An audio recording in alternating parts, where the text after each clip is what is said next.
Jai Hind everyone. You all are welcome in Cadet Coffee Times with ANO Preeti Swami.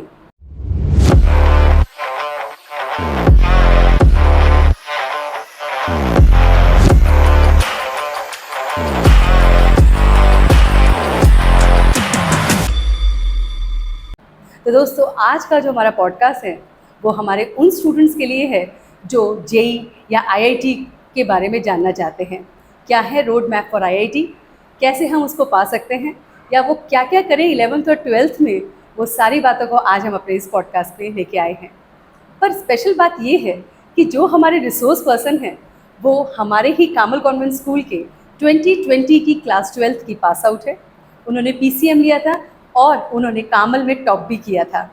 फिर उनको IIT मिला जी रुड़की, और IIT Roorkee में उन्होंने केमिकल इंजीनियरिंग करी।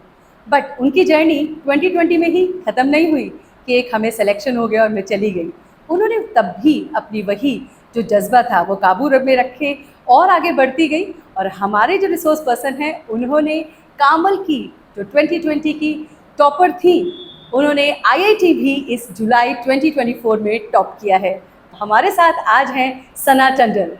Welcome you Sana. Thank you ma'am for having me.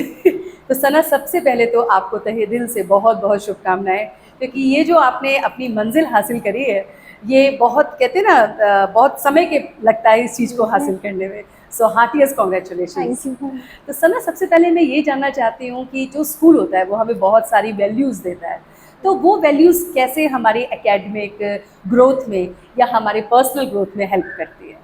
School हमें ऐसे outside the syllabus बहुत चीज़ें सिखाता है। एंड में जो हमें मैटर करती है, जो टीचर्स के साथ इंटरेक्शन होती है, वो एक लॉन्ग वे में हमें बहुत हेल्प करती हैं। Okay. जो टीचर्स के लाइफ एक्सपीरियंसेस होते हैं उनको अगर आप सुनो और ध्यान से इम्बाइब बच्चा करता है तो Okay. उनसे सीखने को बहुत कुछ मिलता है। And other than that school में बहुत को करिकुलर्स पे फोकस किया जाता है, नॉट ओनली एकेडमिक्स, तो उससे बच्चा बहुत कुछ ग्रो करने को सीख पाता है। जैसे जो असेंबलीज होती हैं इतने नए टॉपिक्स पे होती हैं, आपको नई चीज़ों के बारे में पढ़ने को मिलता है, आपका एक नए फोकस बनता है, नए एस्पेक्ट पे आपको एक इंटरेस्ट आता है कि आपको नई चीज़ों को पढ़ने को मिल रहा है।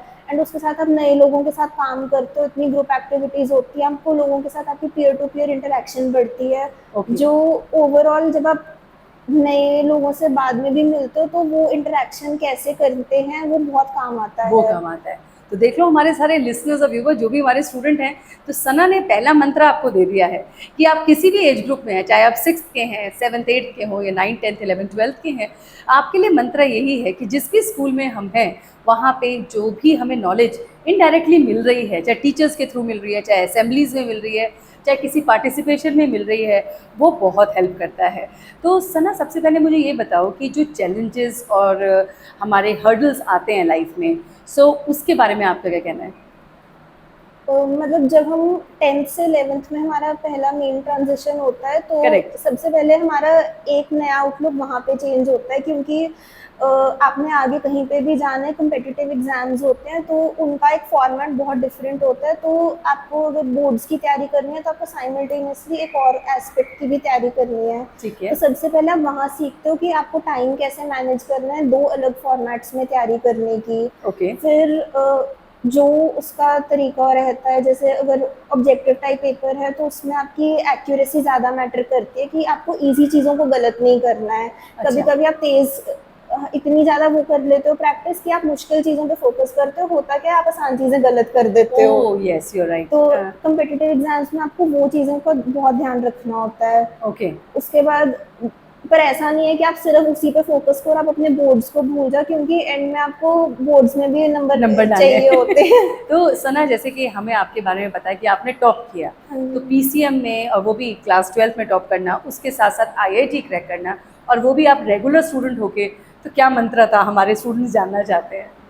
कि स्कूल वर्क को बिल्कुल निगलेक्ट नहीं करना चाहिए। टाइम मैनेजमेंट बहुत ज़रूरी होती है। स्कूल आओ, क्योंकि स्कूल में भी आपको कॉन्सेप्ट सिखाए जाते हैं, वो आपको नॉलेज मिलती है। Okay. जो प्रैक्टिकल्स कराए जाते हैं उनसे आपको एक बेटर एक्सपोजर मिलता है। जो हैंड्स ऑन लर्निंग होती है कि चीज़ क्या हो रही है, कैसे हो रही है, वो आपका थ्योरेटिकल नॉलेज जब आप अप्लाई करते हैं आपको बेटर याद रह पाता है। ओके। तो आप बोर्ड्स की तो तैयारी कर ही रहे हो, आप साथ में जब कम्पिटिटिव की भी कर रहे हो, वो आपको दोनों का बैलेंस बनाना बहुत ज़रूरी है। ओके, तो मतलब आपका कहने का मतलब है कि हम 11th-12th में अगर हम पीसीएम स्ट्रीम लेते हैं या पीसीबी लेते हैं, तो हमें स्कूल में रहकर टाइम मैनेजमेंट आना चाहिए, तो वो पॉसिबल हो सकता है हाँ। ना?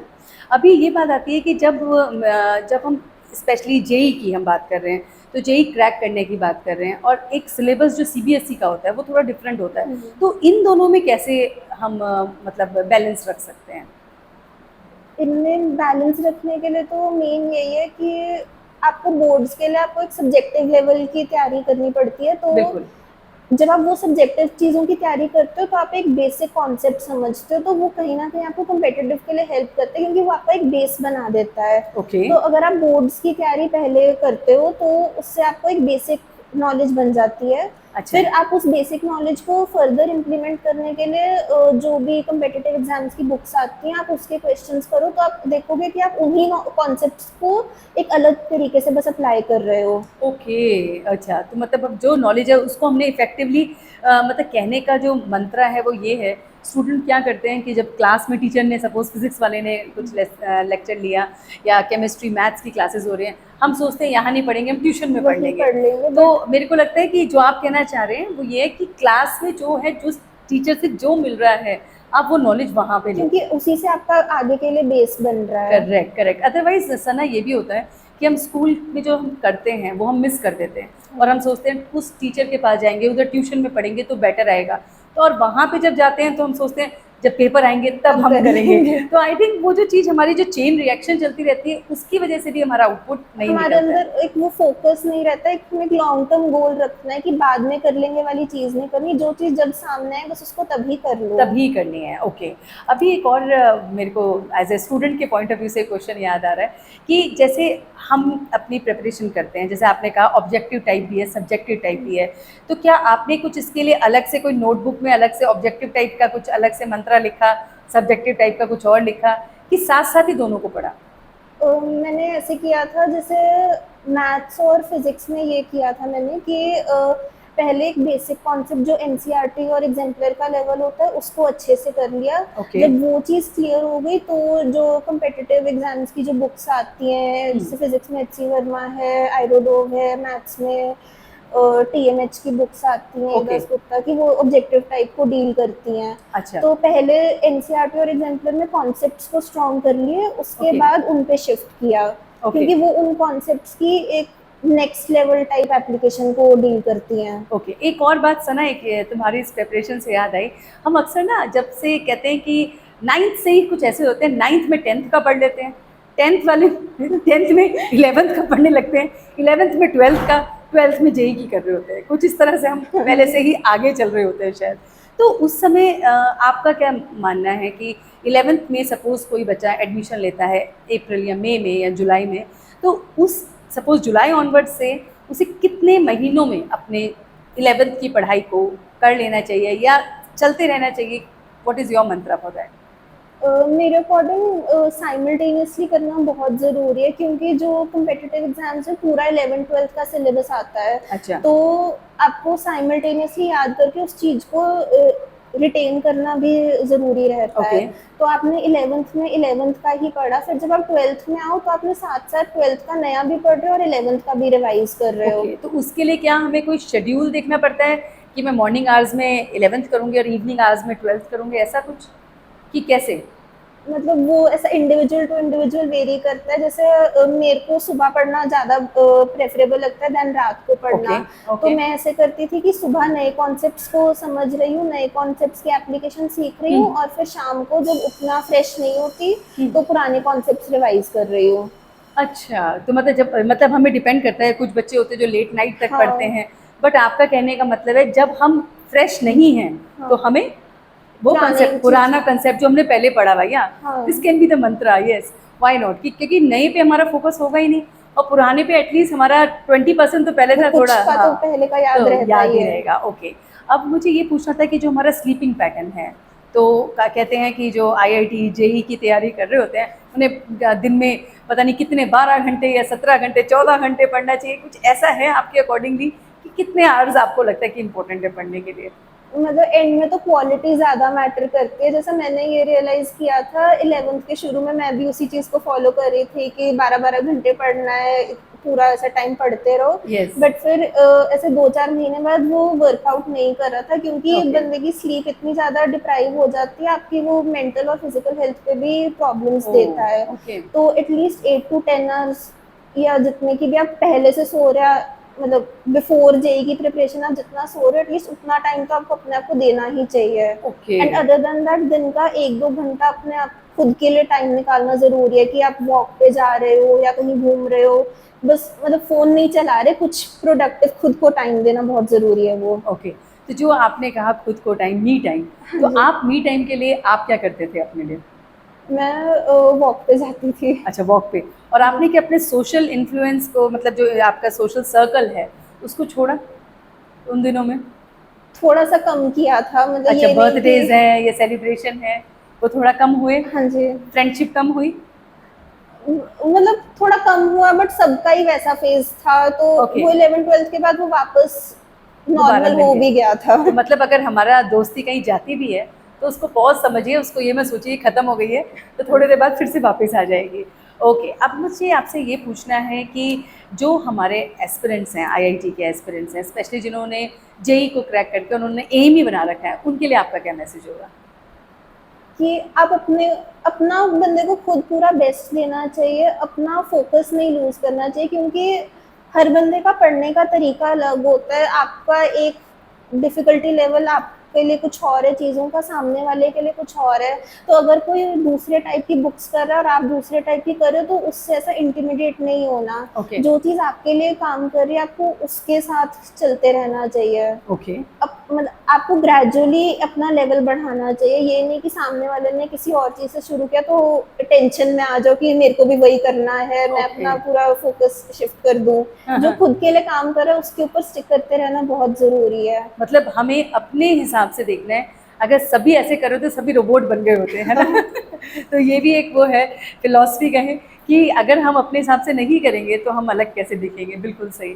अभी मुझे आपसे ये पूछना है कि जैसे हमारे जो अपना फ्रस्ट्रेशन लेवल आता है पढ़ाई करते वक़्त, या हम कभी-कभी बहुत लो चले जाते हैं, मुझे आपसे बात करके लग रहा है बड़े पीसफुल हो आप, बट ऐसा आपके साथ कभी ऐसा हुआ, तो क्या किया आपने? मतलब ऐसा काफ़ी बारी पॉइंट आया है कि जब लग रहा था कि अब कुछ नहीं हो रहा, कि गलत चीज़ चूज़ कर ली, कुछ और चीज़ पे शिफ्ट करते अच्छा, जाना आया था चाहिए। ये? बहुत ओके, बारी ये तो ओके। तो ये 12th में भी आया था कि 11th में हुआ था? पूरा 11th-12th कॉलेज। अच्छा, ओके। तो फिर उसको कैसे कोप अप किया तुमने? कैसे अपने आप को कंसिस्टेंट रखा?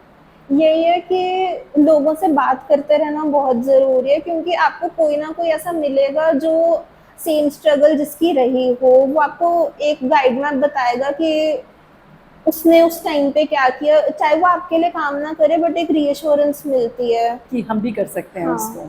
तो हमारा जो पॉडकास्ट रिकॉर्ड करने का मेन मकसद है सना, वो यही रीज़न है कि हो सकता है कि सारे के सारे आईआईटी में चले जाएँ, और हो सकता है कोई भी ना जाए, मगर वो है कि हम उनको कम से कम एक डायरेक्शन तो दिखा सकें कि हम वहाँ पहुँचते हैं।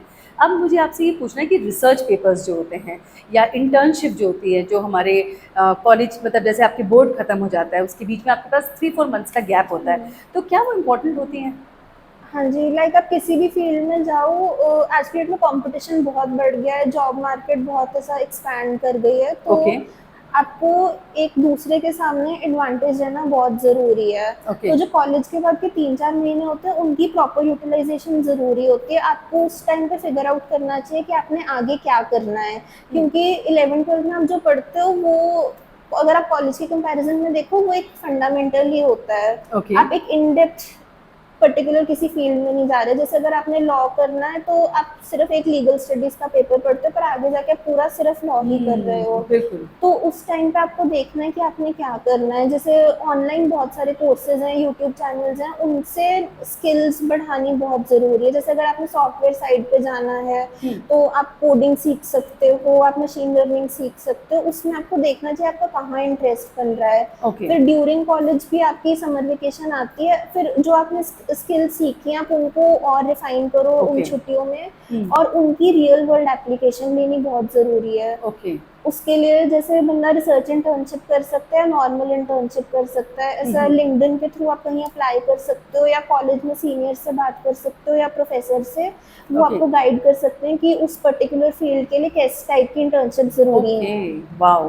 तो देखिए आप लोग इस तरह से बच नहीं सकते स्टूडेंट्स कि हमने अभी भी बोर्ड्स दिए हैं, अपना जेईई भी दे दिया है, मैं आराम से रिलैक्स करूँगी। सना ने हमें एक और रास्ता दिखा दिया है कि वो जो 4-5 मंथ्स है हमें उसको यूटिलाइज़ करना है, इंटर्नशिप करने हैं या रिसर्च पेपर्स लिखने हैं, वो आगे हमें बहुत हेल्प करेंगे। और जैसे जॉब मार्केट आजकल चल रही है, वहाँ पे हो सकता है आप भी 90% वाली हूँ, मैं भी 90% वाली हूँ, लेकिन अगर आपके पास एडिशनल आपके वो सर्टिफिकेट्स होल्ड करते हो, आप रिसर्च पेपर होल्ड करते हो या इंटर्नशिप आप उसके साथ साथ करते हो, तो डेफिनेटली द वो चांसेस आर आपको मोर। बेटर है। अब मैं आपसे ये पूछना चाहूँगी कि क्या आपके पूरे इस फेज़ में एज अ स्कूल लाइफ में और कॉलेज लाइफ में क्या वो ट्रांजिशन होता है, वो हमारे स्टूडेंट्स को बताओ, क्योंकि जो स्कूल वाले हैं वो कॉलेज को देख नहीं पाते हैं और जो कॉलेज वाले हैं वो शायद कभी उनको मौका नहीं मिलता एक्सप्रेस करने का। So you are the lucky one.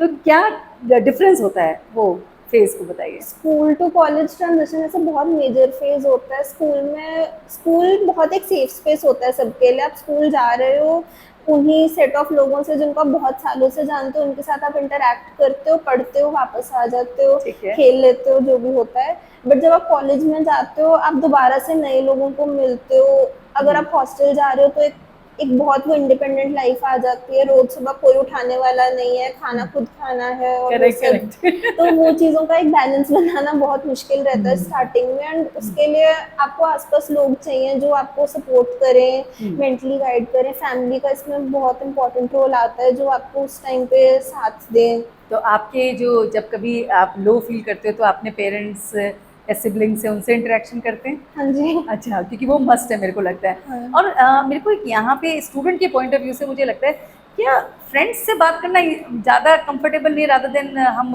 Parents को क्यों बताएं, हम उनसे छुपाते ही रहते हैं बातें। तो what is your opinion in this? कुछ टाइप की प्रॉब्लम्स आई थिंक पेरेंट्स के साथ डिस्कस करनी बहुत ज़रूरी होती हैं, ओके। क्योंकि एंड में आप जो भी देखो, फ्रेंड्स वो आपको उतने टाइम से नहीं जानते जितना टाइम से आपके पेरेंट्स जानते हैं, एंड पेरेंट्स ही आपका सबसे भला चाहेंगे। तो चाहे उनको उस टॉपिक पे उतनी नॉलेज ना हो, वो अपनी तरफ से बेस्ट गाइडेंस देने की कोशिश करेंगे। ओके, तो तुम्हारे अकॉर्डिंगली ये है कि हमें पेरेंट्स थोड़े से फ्रेंड से थोड़े से सीनियर मोस्ट होते हैं तो उनसे गाइडेंस लेंगे तो शायद वो कहीं ना कहीं हमारे को बिल्कुल कहते हैं ना 100% वाली गाइडेंस देंगे। फ्रेंड्स फिर भी थोड़ा सा मैनिपुलेट कर सकते हैं, सना आई नो यू, छोड़ तू कर लेगी, वो झूठी दे सकते हैं थोड़ा बहुत वो ताकि उन्हें पता है। उनको उतना एक्सपीरियंस भी नहीं, वो भी अपने हिसाब से कुछ कुछ बोल एग्जैक्टली देंगे। बिल्कुल। सो अभी मैं आपसे एक नया और एंड क्वेश्चन जो मैं पूछना चाह रही हूँ वो ये है कि आपका अपना इस पूरी जर्नी में लर्निंग एक्सपीरियंस क्या रहा जिसने मेरा आपको शेप किया? मेरा बिगेस्ट लर्निंग एक्सपीरियंस मतलब अगर मेरे को किसी को वन वर्ड में एडवाइस देनी हो तो अपने अंदर से बंदे को हेजिटेशन निकालनी बहुत ज़रूरी है। ओके। आप कुछ भी करना चाहो, आप देखोगे सामने वाला कोई ऐसा है जो उस चीज़ को ऑलरेडी परसू कर रहा है, या अच्छा। उसने वो चीज़ ऑलरेडी कर रखी है। हम्म। तो अगर आप फ्रीली सामने वाले से पूछ सकते हो तो आपकी लाइफ ईजी हो जाएगी, क्योंकि कुछ चीज़ें ऐसे फिगर आउट करनी बहुत मुश्किल होती हैं। तो अगर आप सामने वाले से पूछोगे क्या करना है, वो बहुत ज़रूरी है। वो क्योंकि लोग इनहेरेंटली तो अच्छे होते हैं, कोई आपको बुरा ऐसे तो नहीं चाहेगा कि मैं इसको नहीं बताऊंगी। हाँ नेचुरली, बिल्कुल बिल्कुल। अभी एक जाते जाते एक और आपसे पूछना है कि आईआईटी जो है जैसे हमारा जेई का हो जाता है तो उसकी जो प्रिपरेशन है वो किस टाइम से हमें करनी चाहिए? अगर एक स्टूडेंट है जिसका मतलब एक मकसद ही है कि भाई आईआईटी करना है तो उसकी प्रिपरेशन के लिए उसे कौन से मंथ से 12th में या 11th में कहाँ कब से वो जर्नी उसको स्टार्ट कर देनी चाहिए? 11th I think right time है। अगर अच्छा। आपके 9th 10th में से एक्स्ट्रा प्रिपरेशन करने की ज़रूरत नहीं है। ओके। बस ये जो आप 9th 10th में कॉन्सेप्ट्स पढ़ रहे हो उनको आप अच्छे से समझो, सीखो, क्योंकि वो आपकी थिंकिंग स्किल्स बढ़ाते हैं। तो जब आप ओके। 11th 12th में आते हो तो आपको जेई की तैयारी स्टार्ट कर देनी चाहिए, एंड उससे आपके प्रीवियस कॉन्सेप्ट्स आपको हमेशा हेल्प करते ही हैं। ओके। सो ये तो वो इस तरह राइट से टाइम बात। रहता है ठीक है। फिर। तो जाते हुए हमारे जितने भी लिसनर्स और व्यूवर्स हैं उनके लिए कुछ आपका स्पेशल नोट? स्पेशल नोट तो यही रहेगा कि अपने अंदर बिलीव करना बहुत ज़रूरी है, और ये चीज़ हमेशा याद रखनी चाहिए कि जो आप कर रहे हो वो आपके लिए ठीक है। हर Okay. बंदे की जर्नी डिफरेंट होती है, तो ऐसा नहीं है कि जो सामने वाले के लिए काम कर रहा है मेरे लिए भी वही करेगा। तो खुद के लिए वो फिगर आउट करना बहुत ज़रूरी है कि आपके लिए क्या सही है और आपके लिए वो कैसे काम कर रहा है। Okay, thank you so much Sana, आपने इतने short and sweet crispy messages के साथ आपने एक क्लियर जर्नी दिखा दी है। तो हमारे जितने भी लिसनर्स और व्यूअर्स हैं हम उनको यही कहेंगे कि कितना इजी है, बस थोड़ा सा टाइम मैनेज करना है, थोड़ा सा फोकस रखना है, थोड़ा कंसिस्टेंट रखना है, थोड़ा अपने पेरेंट्स से शेयरिंग करनी है, थोड़ा अप्स एंड डाउन्स आने पर भी मतलब झुकना नहीं है, शेयर ज़्यादा करें, लोगों की बातें ज़्यादा सुनें और समझें, और जो ऑलरेडी इस रोड मैप को फॉलो कर चुके हैं उनसे ज़रूर बातचीत करें। तो ये हमारा पॉडकास्ट आपके लिए इसीलिए था कि ताकि आपको वो रोड मैप मिल जाए जिस पे आप आसानी से चल सके। So thank you so much for listening and watching till the end. See you next time in our next podcast. Till then, जय हिंद।